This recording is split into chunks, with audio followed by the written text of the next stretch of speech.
guys, so I've been playing a ton of Apex Legends, as I'm sure most people have right now. I wanted to make this video earlier, but I wanted to put a ton of time into the game first and really understand what all these settings are before I made this video. If you alter these settings and change them in the way that I'm going to show you in this video, some of them are personal preference, but others will definitely make you a better player, whether it be through gameplay, like actual playing the game, or just visually. It'll make it feel better, it'll look better, you know what I mean? So without further ado, we're gonna get right into it.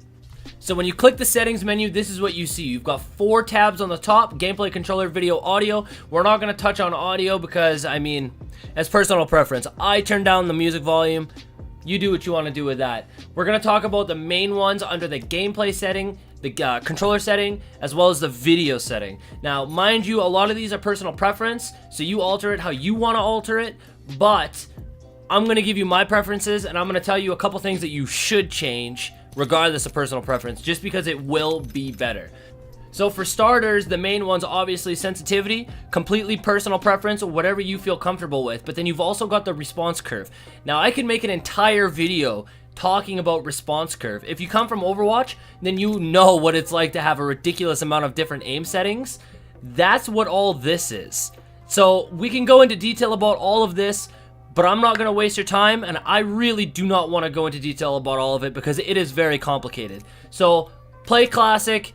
That's what I do. If you play Call of Duty, if you play other Titanfalls, basically any other first-person shooter, classic is the way to go. It is the normal for any other game ever. If you come from Overwatch, steady aim is dual zone. You'll know what that means. Linear is linear ramp. So if you want to rock with it, rock with it. But that's the response curve, okay?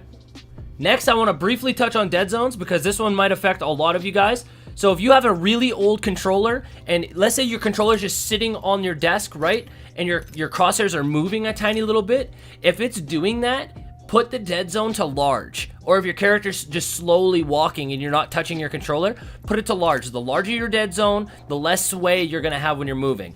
Default is small, so if you're not having that problem, keep it on small. But if you're having that little sway problem where you're not touching your controller and your character's moving or your crosshairs are moving, put it on large and the problem will go away. Alright guys, now this is one of the most important ones. This was a game changer for me. So under the video tab, you're going to see a setting called field of view. Now it's just as it sounds. Field of view is what you see in game. So the lower your field of view, the less you see. The higher it is, the more you see.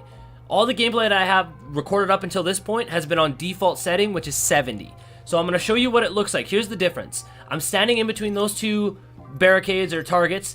Now I'm going to increase the field of view, and I can see way more. Way more. So everything that I've recorded up until this point has been at the default setting of 70. Now when I switched it to the max setting, it took a little bit of getting used to, but let me tell you, it improved my gameplay immensely. Like, tenfold.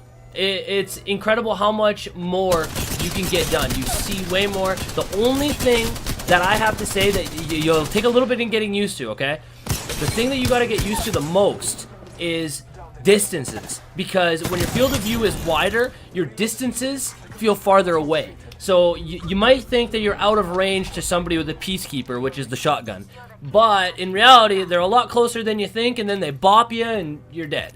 So the only thing that you kind of got to get used to is distancing. I don't know why I keep messing that up. Distancing, you got to get used to that. But other than that, I highly recommend it. Get used to it. You should definitely play on that. Now, one of the most important settings, in my opinion, is the damage numbers. By default, it is set to stacking.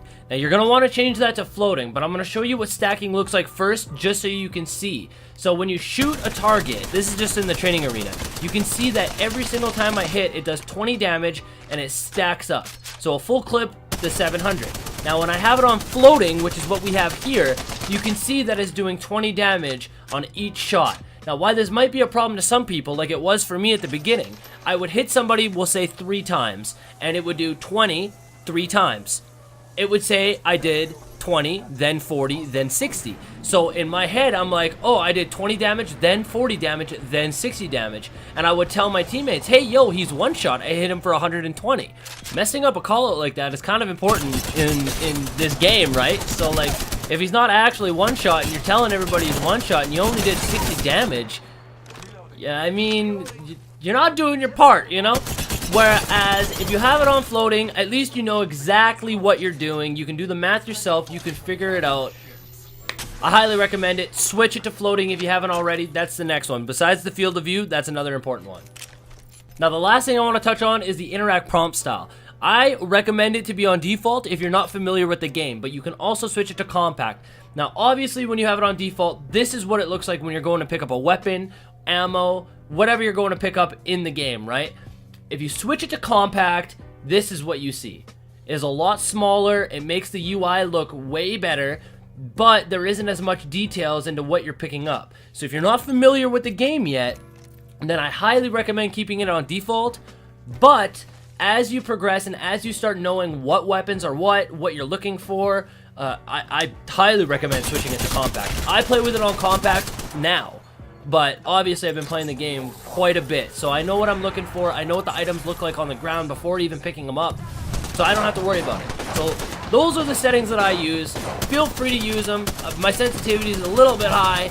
Probably going to turn it down a little bit, to be honest with you, but I hope it helped. I hope you learned a little something. Those are the most important. Obviously, there's a little bit more in there, but I don't think that there's much I can give on them. It's more personal preference. That's the most important stuff. So, anyways, I hope you guys enjoyed, and I will see you guys on the next video.